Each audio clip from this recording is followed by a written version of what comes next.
වෙලාවේ ඔයගොල්ලෝ අපිත් එක්ක එක්කහුව වෙන්නේ මේ Legion 9i laptop එකේ 6 වෙනි කොටසත් එක්ක. ඉතින් ඇත්තටම විනාඩි 16 17 15 16 17 වගේ වීඩියෝස් සෙට් එකක් තමයි අපි මේ සම්බන්ධව හැදුවේ. මොකද මේක ඇත්තටම මේ විදිහට පැහැදිලි කරන්න වටින වීඩියෝ එකක් නිසා. මොකද මේ වෙනකොට ලෝකයේ හදලා තියෙන බලවත්ම ලැප්ටොප් එක විදිහට අපි මේක සලකන්න පුළුවන්. ඉතින් ඒ නිසා ඔයගලන්ට මේක සිංහලෙන් බලන අයට මේක වැදගත් වෙන්න තමයි මේක අපි දන්න තොරතුරු සහ මේකෙන් දෙන තොරතුරු ඔක්කොම එකව කරලා අපි හැදුවේ. ඉතින් අපි වැඩි කතා නැතුව අපි වීඩියෝ එක ඉස්සරහට යමු. Glide bleed was extremely minor and not a මේ අර අපි ඉස්සෙල්ලා වීඩියෝ එකේ black bleed එක ගැන මේ වීඩියෝ එකේ කළුපාට තිරේ ඉස්සරහට එන විස්තරය ගැන අපි කතා කරේ. Default dynamic response time, aka overdrive, was disabled in the Legion Space software. So out of the box, we're looking at a ඒ කියන්නේ මේ response time එක කියන එක සමහර වෙලාවට දැන් ගේමින් කරන අයට ඕක දන්නවා. ඒ කියන්නේ round trip response එක කියන එක. ඒ කියන්නේ අපි ට්‍රිගර් එක ගහුවාම මේ වීඩියෝ එකේ වෙඩිල්ල වදින්නේ කොච්චර වෙලා තප්පර ගානක් මිලි තප්පර ගානක් යනවද කියන එක. අන්න ඒක වේගවත් කරන්න පුළුවන් කියලා තියෙනවා. ඉතින් යන්න උපරිමයක් තියෙනවා මේ ලැප්ටොප් හැම එකටම. මීටත් වඩා මේ response time එක තියෙන ලැප්ටොප්ස් තියෙනවා. ඒ ගැන ඔයගොල්ලන්ට මේ වීඩියෝස් ඇතුළට ගිහිල්ලා ඒ ගැන විස්තර මේ charts වල තියෙනවා. ඒව බලා ගන්න පුළුවන්. බලලා ඔයගොල්ලන්ට කැමති නම් මේ ලැප්ටොප් ගැන පොඩ්ඩක් තනින් අධ්‍යයනය කරන්න පුළුවන්. අපි යමුකෝ මේකෙන් ඉස්සරහට. 7 millisecond average greater gray screen response time, which is slower than the ideal 4.16 milliseconds a 240Hz panel needs for transitions to occur with. Fortunately, if we enable the overdrive mode, the response time drops to 3.8 milliseconds. ඒ කියන්නේ අර overdrive mode එක කියලා එකක් තියෙනවා. ඒකෙන් ගොඩක් speed එක මේ කියන්නේ response time එක අඩු කරන්න පුළුවන් කියන එක. round trip latency එක අඩු කරන්න පුළුවන් කියන විස්තරය. ඒක තමයි ඒ ගැන විස්තරය තියෙන්නේ.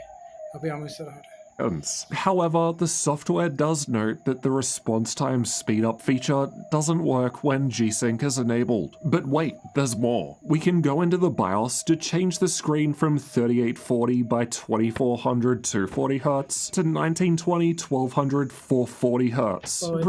එතන දෙයක් තියෙනවා මෙතන දැන් මේ ඩිස්ප්ලේ එක අතරම 440Hz වෙනකන් යන්න පුළුවන් normal full HD වල.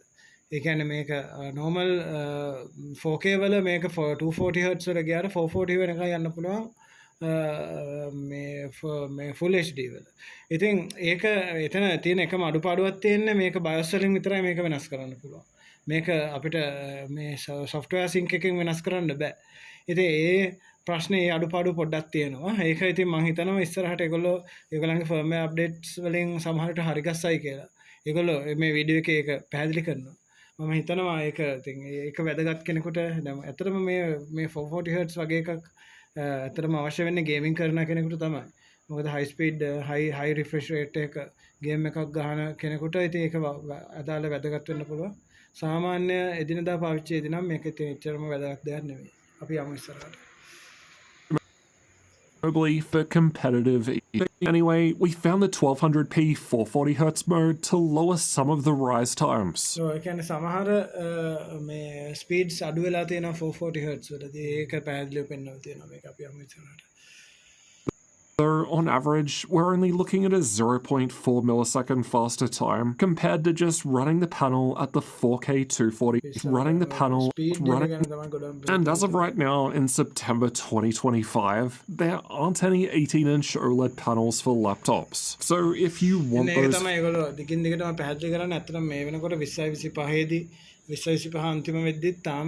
for 18-inch LED OLED panels නැහැ කියලා laptop එකකට. ඉතින් ඒත් එක්ක මම හිතනවා දැන් අඟල් 18 display නම් තියෙනවා මම හිතන්නේ OLED මේ gaming displays නම් තියෙනවා. ඒ වුණත් අඟල් 18 OLED panel නැහැ laptops වලට. ඉතින් ඒක වෙනස් design එකකට යන්න ඕනනේ. ඒ හින්දා වෙන්න ඕන. ඉතින් ඒ හින්දා ඉතින් 18 laptop එකක් ගන්නවා නම් ඉතින් මේ වගේ එකකට තමයි ඉතින් යන්න වෙන්නේ. ඉතින් ඒක මම හිතන්නේ නැහැ ඒක ලොකු ප්‍රශ්නයක් කියලා. අපි යමු ඉස්සරහට. Faster response time. Total system latency was low. This is the amount of time between a system in latency Counter-Strike ගැන 2. මේ ගේම් එකකදී සිස්ටම් ලේටන්සි ගැන Counter Strike 2 ගේම් එකේ සිස්ටම් ලේටන්සි ගැන මේ තියෙන්නේ මේක ඉතින් ඇත්තටම ඕගලන්ට මේ ලින්ක් එකට ගිහලා බලා ගන්න පුළුවන් නේද ඒකෙන් බලා ගන්න පුළුවන් මේ ඔරිජිනල් වීඩියෝ එකේ ලින්ක් එක දානවනේ ඒ කියන්නේ චාට් වල විස්තර ඒ ටික ඔක්කොම බලා ගන්න පුළුවන් ඔව් මොකද අපි කෙලින්ම එතන ටයිම් ස්ටැම්ප් එකත් එක්ක තමයි එතන දාන්නේ අපේ මේ ඒ වීඩියෝ ලින්ක් එක ඉතින් ඔයාලට එතනට ගිහිල්ලා ඒ විස්තර බලා ගන්න පුළුවන් අපි යමු ඉස්සරහට It's not quite, but it smashes our record by. It's also got the classic Mach switch, but that needs a reboot. And considering it doesn't change which GPU the ports connect to, there's no real point using it. G-Sync is available with Optimus. Mock switch එක කියන එක ඒක තියෙනවා ඒ වුණාට ඒක ලොකුවට පාවිච්චි කරන්න බෑ කියන එක ඒගොල්ලෝ පැහැදිලි කරනවා G-Sync options ගැන මේකේ තියෙන විස්තර අපි යමු ඉස්සරහට Off, and Adaptive Sync is available from the integrated graphics when Optimus is on. So, well, the supported games list isn't massive at just 30 times. What about the 3D screen thing? මේ විස්තරේ 3D විස්තරේ දැන් මෙයා මෙතනදී පැහැදිලි කරන්නේ ඇත්තටම මේක මේ ඩිස්ප්ලේ එක 3D enable display එකක් ඒ කියන්නේ අපි පැහැදිලි කරමු කොහොමද කැලුම් මොකද මේක බලන් ඉන්න අයට මොකද්ද මේ 3D කියන්නේ කියන එක. දැන් ඇත්තටම අපි ඔයගොල්ලෝ 3D ෆිල්ම්ස් බලලා ඇති මූවිස් බලලා ඇති අනිවාර්යයෙන්ම 3D වලදී අපිට කන්නඩි දෙකක් එපානේ. ඔව් අනිවාර්යයෙන් කන්නඩි දෙකක් ඕනේ. කන්නඩි දෙකක් ඕනේ. ඒක තමයි ඒකේ විශේෂත්වය. අපිට ඒ S2 polarization දෙකක් තියෙන lenses දෙකක් ඕනේ. අපිට ඒ රූප දෙකක් එක වෙලාවෙම ප්‍රක්ෂේපණය වෙනවා. ඒ රූප දෙක වෙන වෙනම පේන්න අපිට polarization දෙකක. ඒ කියන්නේ ආලෝකය කැරකිච්ච අක්ෂාංශය වෙනස් වෙච්ච ඒ කියන්නේ ඒක කෙලින් අතට එනවා නම් එක කණ්ණාඩියකට පේනවා. හරස් අතට ආලෝකය එනවා නම් එක කණ්ණාඩියකට පේනවා. ඒ විදිහට තමයි ওই 3D කියන එක හැදෙන්නේ. ඉතින් මේ ඩිස්ප්ලේ එකේ විශේෂත්වය තියෙන්නේ මෙයා ඇත්තටම අපිට කැමරාවක් යූස් කරන්න ඕනේ නැහැ. ඒ කියන්නේ එයාට අපිට කණ්ණාඩි දෙකක් පාවිච්චි කරන්න ඕනේ නැහැ. විශේෂිත කණ්ණාඩි දෙකක් මේකේ 3D බලන්න. ඒක වෙන්නේ කොහොමද? මේ එයා කැමරාවෙන් අපේ S2 ඩිටෙක්ට් කරනවා. එයාට ඒක පුරුදු කරන්න ඕනේ. අපි AI ෆීචර් එකක් මම දන්න තරමට. එයා S2 ඩිටෙක්ට් කරනවා. S2 තියෙන කළු හරිය ඩිටෙක්ට් කරලා ඒ හරිය එයා වෙන් වශයෙන් වම් ඇහැ සහ දකුණු ඇහැ ට්‍රැක් කරනවා. ට්‍රැක් කරලා ඒ තියෙන විදිහට අනුව රූපේ අපිට පේන්න ඕන වම සහ දකුණ ඇස් වලට පේන්න ඕන රූප දෙක වෙන් වශයෙන් ප්‍රොජෙක්ට් කරනවා. ඒක අපිට සාමාන්‍ය පොඩි කැමරා එකක බලන්න බෑ. ඒක අපේ ඇස් දෙකෙන්ම බලන්න ඕනේ. ඒක එයා කියනවා ඇත්තටම මේකේ ලොකු වෙනසක් තියෙනවා කියලා. ඇත්තටම මේක ගොඩක්ම වැදගත් වෙන්නේ ඔය 3D Max Maya වගේ ඇනිමේෂන් කරන අයට. ඒ වගේම ඇනිමේෂන් කරන කෙනෙකුට 3D එක හරියටම බලා ගන්න පුළුවන්. ඉතින් ගොඩක් ගේමින් කරන අයටත් ගේම්ස් වලටත් ඔප්ෂන්ස් තියෙනවා. තිබ්බට අරකට තමයි මම හිතන්නේ ඒක වැඩි හරියක් තල්ලු කරලා තියෙනවා. මම හිතන්නේ මේ ඔප්ෂන් එක තියෙන තව එකම එක ලැප්ටොප් එකක් විතරයි තියෙනවා. මම හිතන්නේ Asus ලැප්ටොප් එකක් තව තියෙනවා මේ ඔප්ෂන් එකම තියෙනවා. ඒ අරුණාම වෙන මේ ඔප්ෂන් එක වෙන කොහෙවත් නැහැ. අතරම ඒකට ඩිස්ප්ලේ එකනේ සපෝට් කරන්න ඕනේ. ඩිස්ප්ලේ එක සොෆ්ට්වෙයාර් එක. ඒ දෙක දීලා තියෙන්නේ මම හිතන්නේ ඒ මේ ඩිස්ප්ලේ එකට විතරයි. මේ ලෝකෙම්ම පාවිච්චි කරන්නේ ලැප්ටොප් දෙකක් විතරයි මේක එකක් ඒක. අපි යමු ඒකේ ඉස්සරහා විස්තරේ පැහැදිලි කරයි. Is that just a gimmick? Well, the supported games list isn't massive at just 30 titles right now, but in the few games I tested, the 3D effect looked kinda cool, especially considering you don't need a headset or glasses for it to work. It works by using the camera to track your eyes. The 3840 by 2400 screen renders 2 images at 1920 by 1200, so one for each eye, which is what gives the 3D effect and also makes it very difficult to capture on camera. I suspect it will depend on the game, but in God of War Ragnarok, it's not great if you're just standing still and pixel peeping. The text doesn't look quite right for me, though I wasn't quite able to calibrate it perfectly for my eyes. But once you're in motion and moving around, the effect is එයා කියන්නේ එයාගේ හැට හරියට මේක හුරු කරගන්න තාම බැරි වුණා එයාට කියලා. ඉතින් එයාටත් අලුත් සමහරට ලැප්ටොප් එකත් උපරිම ඔප්ටිමයිස් වෙලා නැහැ වෙන්න පුළුවන් මේ වෙනකොට. ඒක මේ එලියට දාපු ගමන්මනේ මෙයා මේක රිවිව් කරන්නේ. ඒකත් එක හේතුවක් වෙන්න පුළුවන්. එක තැන ඉඳදී ටිකක් බොඳයි වගේ පෙනුණා. දුවනකොට ඒ 3D ගතිය හොඳටම පෙනුණා කියන එක තමයි එයා කියන්නේ. ඉතින් අතන ෆිල්ම් එක බලන්න යද්දිත් අපිට ඔක දැනෙනවනේ නේද සමහරලාට අපිට මේ ග්ලාසස් දෙක දැම්මත් නිකන් බොඳයි වගේ හොඳයි වගේ තේරෙනවා. බ්‍රයිට්නස් එක අඩුයි වගේ ඒ වගේ දැනෙන වෙලාවල් තියෙනවනේ ඉතින් ඒක ඉතින් මේකෙත් තියෙනවා කියන එක තමයි දැන පේන්න තියෙන්නේ Good, and it does feel more immersive. Outside of gaming, there's support for these 3D modeling software suites. Would I personally pay $260 more for the එන්න එතන තමයි පොඩි ප්‍රශ්නයක් තියෙන්නේ මේ ඒ ඔප්ෂන් එක 3D ඔප්ෂන් එක ගන්න ඩොලර් 230ක් ඒ කියන්නේ සාමාන්‍යයෙන් අපි හිතමු ඩොලර් 60,000 ඒ වගේ ගාණක් වැඩිපුර දෙන්න වෙනවා ඒක මේ ඒ ඔප්ෂන් එක ගන්න ඒ වුණාට ඒක එහා විස්තරයක් කියනවා අපි බලමු ඉස්සරහට කියලා 3D screen that adds on 250 grams of extra weight? Probably not, but at the same time, I don't think this feature falls into the gimmick bucket either. I think it just needs to support a wider selection. ඔයා කියන්නේ මේක මේ අර බොරුවක් නිකන් විකුණ ගන්න හදපු එකක් විතරක් නෙමෙයි කියන අදහස එයා කියන්නේ. එතනින් එහාට දෙයක් මේකේ තියෙනවා කියන එක. එතනින් එහාට ගියපු යම් මේ හැකියාවක් තියෙනවා. ඉතින් මේකේ තව සපෝට් එක එන්න ඕනේ ඉස්සරහට මේ සම්බන්ධව කියන එක තමයි ඒගොල්ලෝ එයා පැහැදිලි කරන්නේ. අපි බලමු ඉස්සරහට ගිහිල්ලා. Of games and apps. And realistically, if you're already spending $4,000 to $5,000 on this gaming laptop, the 5% higher price tag for the 3D screen isn't really much extra. ඉතින් ඇත්තනේ ඩොලර් 5,000ක් 6,000ක් ලැප් එකට වියදම් කරනවා නම් ඒක ඇත්තටම ඒකනේ ඇත්ත තත්ත්වේ ඩොලර් 5,000ක් 6,000ක් ලැප් එකට වියදම් වෙනවා නම් අපි 105ක් තව වැඩිපුර ඒකට නොදී උපරිම ඔප්ෂන් එක ගන්නතු ඒක ඇත්තටම තේරුමක් නැහැ කියනවා වගේ අදහසක් ඉතින් ඇත්තටම ඩොලර් 5,000ක් කියන්නේ ලංකාවේ මුදලින් රුපියල් 17,000ක් වගේ ගානවා 4,000 5,000ක් කියන්නේ 10,000ක වගේ මුදලක් ඉතින් එතන ඒත් එක්ක බැලුවාම ඉතින් මම හිතනවා ඉතින් ඒ වගේ ඔප්ෂන්ස් තියෙනවා නම් ඔක්කොම ඔප්ෂන්ස් එක තමයි ගන්න ඕනේ කියන එක. අපි යමු ඉස්සරහට මේ ගැන. There's a 1440p camera above the screen in the middle. It has IR. මේ තියෙන්නේ මේ එයා මේ පෙන්වන්නේ 1440p කැමරාවක්. ඉතින් සාමාන්‍යයෙන් full HD වලට වඩා පොඩ්ඩක් වැඩි කැමරාවක්. ඒ වුණාට ඉතින් එච්චරම ලස්සන නැහැ. සාමාන්‍යයෙන් ඉතින් ඕනම තැනක ලැප්ටොප් වල සෙල්ෆි කැමරා එක ඉතින් අතරම මෙලවරක් නැහැ තමයි. ඉතින් මේකෙත් ඉතින් ලොකු ගතියක් නැහැ. ඉතින් අපේ ෆෝන් එකක කැමරා එක අතරම නම් හොඳ නැහැ අතරම.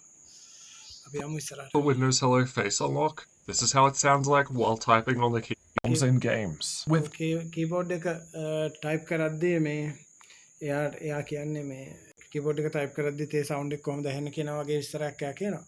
මෙන්න මේක තමයි මේ laptop එකේ drivers සහ සම්බන්ධ විස්තර මේ පෙන්වන්නේ මෙතනින් එහාට ඉතින් දිගටම පෙන්වන්නේ මේ ගේමින් සම්බන්ධව. අපි මේක ගොඩක් cover කරන්න යන්නේ නැහැ. මොකද වීඩියෝ එක ගොඩක් දිග වෙන හින්දා දැන්ටත් අපි විනාඩි 13ක් මේ ගැන කතා කරලා තියෙන හින්දා අපි මේ වීඩියෝ එකෙන් මේක පුළුවන් තරම් ඉවර කරන්න බලන්නේ.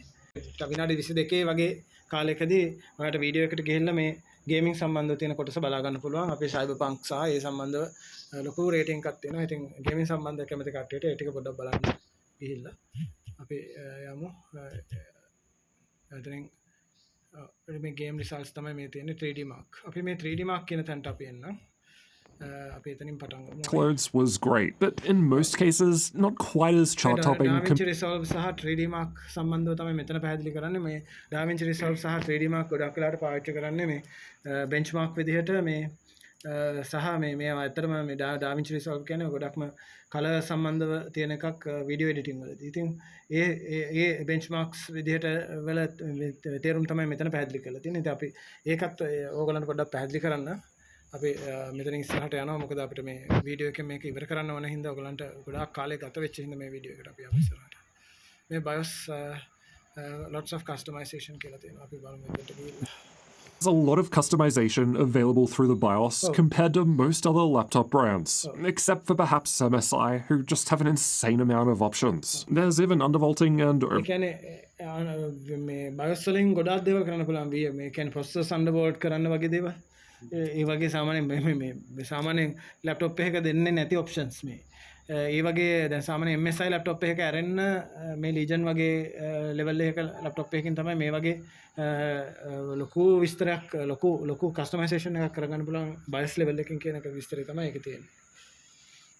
overclocking support if you want to get shooting. Linux support was good overall. මෙන්න මේක හරි වැදගත්. ඉතින් ඔයගොල්ලෝ Windows පාවිච්චි විතරක් නෙමෙයි අතරම Linux පාවිච්චි කරනවා. Linux වලට අවශ්‍ය විස්තර මේකේ ඔක්කොම තියෙනවා. මොකද මේක අතරම Linux වලට support කරන laptop එකක්. ඉතින් ඔයාලට ඒ සම්බන්ධවත් විස්තර බලා ගන්න පුළුවන්. අතරම මොකද දැන් ගොඩක් privacy Windows 11 එක privacy වල ප්‍රශ්නයක් ඇවිල්ලා තියෙනවා. Windows 11 professional ඒවා මොකද Windows Microsoft company එකට අපේ hard disk එකේ තියෙන දේවල් පවා බලන්න පුළුවන් මට්ටමකට AI එක develop වෙලා තියෙන තත්ත්වයක් ඇවිල්ලා තියෙනවා. ඉතින් ඒ හින්දා මේ security පැත්තෙන් ඔයගොල්ලන් Linux develop කරගෙන ඔයගොල්ලෝ මේ AI මොකක් හරි script එකක් ඔලාම වගේ AI script එකක් ඔයාලා මේකෙම දුවනවා නම් ලැප් එකෙම දුවනවා නම් මෙන්න ලැප් එක ඒ වගේ දෙයක් ඇස් දෙක පියාගෙන කරගන්න පුළුවන්. ඔලාම වගේ ස්ක්‍රිප්ට් එකක් සාමාන්‍යයෙන් ගිගාබයිට් 10කට එහා පැත්ත ස්ක්‍රිප්ට් එකක්. ඉතින් ඒ වගේ එකක් මේක ඇස් දෙක පියාගෙන දුවන්න පුළුවන් කිසිම ප්‍රශ්නයක් නැතුව. මොකද ලෝකේ තියෙන හොඳම GPU එකක් මේකේ තියෙන හින්දා. අපි යමු ඉස්සරහට මෙතන. Speakers were extremely quiet and unusable out of the box, and only the Function plus R shortcut to change the refresh rate didn't work. Pricing and availability will change over time, so check the links below the video for updates and to see if there are any current sales. Because if the Legion 9 does have a good sale, we'll add it to our gaminglaptop.deal's website. We update that website. Without any sales, the cheapest මේ වෙනකොට ඒ කියන්නේ මේ video එක හදද්දී තිබිච්ච pricing සම්බන්ධව තමයි මේකේ තියෙන්නේ මේ වීඩියෝ එකේ මේ කොටසේ තියෙන්නේ. ඉතින් අපි බලමු කොහොමද කියන්නේ කියලා. Configuration of Legion 9i with RTX 5080 graphics starts from almost $3,800. කියන්නේ ඩොලර් 3800ක වගේ. ඩොලර් 3800 වගේ කියන්නේ RTX 3090 නෙමෙයි 3080 GPU එකත් එක්ක තියෙන බේස්ම මොඩල් එක 3800කින් තමයි පටන් ගන්න. ඉතින් හිතා ගන්න බැරි තරම් ලොකු ගාණක්. ඉතින් බලමු අපේ maximum price එක කීයද කියන්නේ. Exact configuration I've tested in this video with 64 gigs of RAM, 3D screen and 5090 graphics will set you back close to $5,000, while the maxed out version with 192 gigs of RAM and extra SSD is over $5,700. That's kind of insane. ඒ කියන්නේ මෙයා දැන් මේ පෙන්නන lap එක මේ dollar 5000කට මම හිතන්නේ 4700ක් 5000කට කිට් වෙන ගාණක්.